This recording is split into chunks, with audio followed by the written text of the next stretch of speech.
За одоо бүгдээрээ өнцгтөө ажиллая. Энд өгөгдсөн зурган дээр хит хитэн өнцөг өгөхөд та нар нөгөө өнцгийг нь олоорой. Өнцгүүдээ өглөө шүү. За энэ дээд талд байгаа өнцгийг 56 градус гээ. 56 градус. Харин энэ өнцгөө нь энд байгаа энэ өнцгөө нь 115 градус. 115 градус. За та нар юуг олох вэ гэхээр бидний зорилго бол энд байгаа энэ өнцөг хэдэн градус вэ гэдгийг олох ёстой. Зоригтой гэж өөрийгөө бодож байвал видеогоо зогсоон өөрөө бодох гээд оролдоод үзээрэй. Харин надтай хамт хийхийг хүсэж байгаа бол магадгүй би хит хитэн алхмыг харуулхад та нар энийг зогсоогоод үлдсэнийг нь ганцаараа олох боломжтой болно. Одоо харин би энэ өнцгийг яаж олохыг харуулъя. Шаардлагатай бүхнээ бид аль хэдийнэ сурчсан байгаа тийм үү? Би та нарыг үүнийг сайн сураасаа гэж хүсэж байна. Учир нь яг энэ л элсдийн ерөнхий шалгалтанд шаардлагатай гол чадвар юм. Би гол мэдээлэл өгөөгүй байна.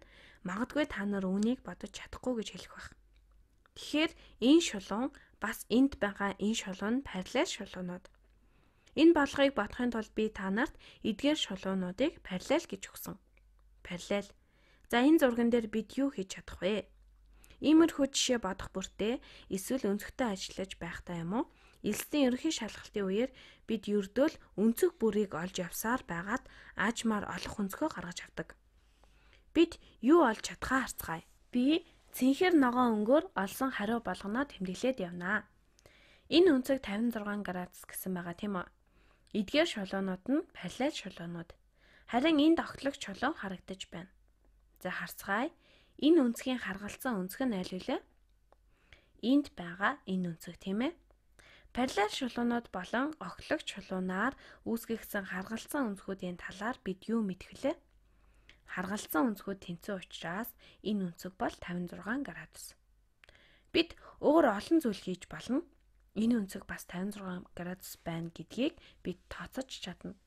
Энэ өнцөг 56 градус ба үүний харгалзсан өнцөг нь мөн л 56 градус байна. Манай хариунд төгөхгүй л дээ.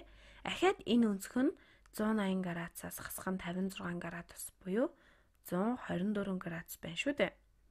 Энэ бидэнд тус болохгүй. Энэ бүхнийг бид өнцгтөө ажиллаж байхдаа хийж чадна гэдгийг л та нарт харуулж байгаа юм.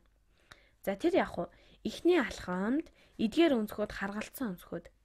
Тиймээс энэ өнцг нь 56 градус.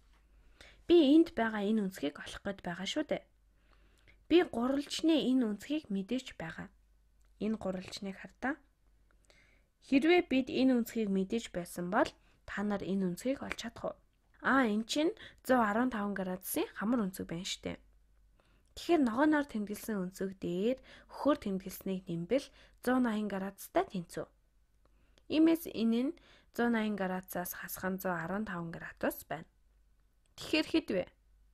Тэгэхээр 65 градус гарна. За бид юу хийчих вэ?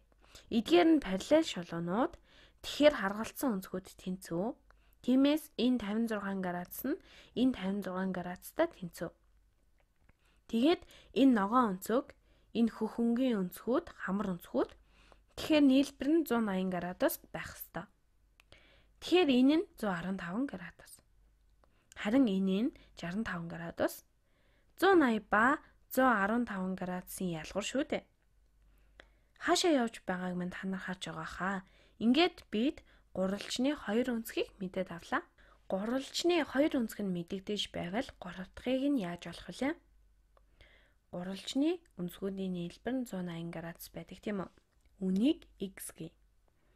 X дээр нэмэх нь 56, нэмэх нь 65 тэнцүү 180 градус гэдгийг бид нар мэдэж байгаа. 56 ба 65-ын нийлбэр хэд вэ? Нэмэх хэсэг дээр би үргэлж бодолдог юм. 5 дээр 6-ыг нэмэхээр 110.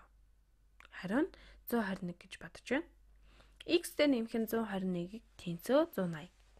Харин x нь тэнцүү. За 180 градусаас 121-ийг хасгаар 59. X нь 59 градус юм байна. X нь 59 градустай тэнцүү. Ингээд боллоо. Бид өнцгтөө ажилласан анхны хариугаа оллоо. Болчихлоо. Арай хэцүү жишээ авъя. Магадгүй энд параллель шулуунууд хамрагдахгүй байх. Үүгээр параллель шулуунууд гурвалжин өнцгүүдийн нийлбэр гээд бидний сурсан бүхэн хэрэг болж байна гэдгийг би та нарт сая харуулах гэсэн юм аа. Харин одоо 5 хушиг жишээ болгон авнаа. За би нэг 5 хушуу зураадах юм. 5 хушуу зурнаа. Эндээс энэ хүртэл нэг шулуун. Эндээс энэ хүртэл бас нэг. Эндээс энэ хүртэл бас нэгийг зуръя. Эндээс энэ хүртэл ахаад нэг шулуун зуръя. Ахаад нэг нь энд байна. Үүний тухай бид юу мэдэж байгаа илээ? Энэ өнцөг 75 градус. Буруу зурчихлаа. За энэ өнцөг 75 градус юм байна. Бас энэ нь 75 градус. Бидэнд энд байгаа энэ өнцөг 101 градус гэдг нь мэдэгдэж байгаа. Энэ удаад та нар эндээс энэ өнцгийг олох ёстой. Энэ хэдэн градус вэ? Одоо видеог зогсоох тохиромжтой цаг. Учир нь би та нарт бодолтыг харуулах гэж байна. За одоо яах вэ? Тэгэхээр энэ өнцөг бүр бодолчихлаа. Юу олж чадхаа харъя. За энэ өнцөг 101 градус юм бол өөр ямар өнцгүүдийг бид олох боломжтой вэ? Жишээ нь энэ өнцгийг олж болно. Хит хитэн өнцөг олсон ч болох юм байна. Бид үүнийг олж чадна. Ерөөсө хариуг нь олсон өнцгөө өөр өнгөөр тэмдэглэе. Энэ 101 градус юм бол хамар өнцгүүдийн нэг нь юм чинь энэ нь 79 градус байна. Бас энэ 79 градус. Учир нь энэ ч гэсэн хамар өнцгүүд болохоор энэ өнцөг үүний босон өнцөг юм чинь энэ мөн л 101 градус байна. 101 градус. Өөр юу олж болох вэ? Хамар өнцөг учраас энэ бас энэ өнцгийг мөн олох боломжтой. Энэ гурвалжны өнцгийг бас олж болно. Энэ өнцөг дээр 75 градус, ахиад 75 градус нэмэхээр 180 градус байх ёстой тийм үү? Тиймээс үүнийг B өнцөг гэе. B өнцөг гин. Тэгэхээр B өнцөг дээр нэмэх нь 75 градус, нэмэх нь 75 нь тэнцүү 180 градус байна. Би энд байгаа энэ гурвалжныг авч үзэж байгаа тийм ээ.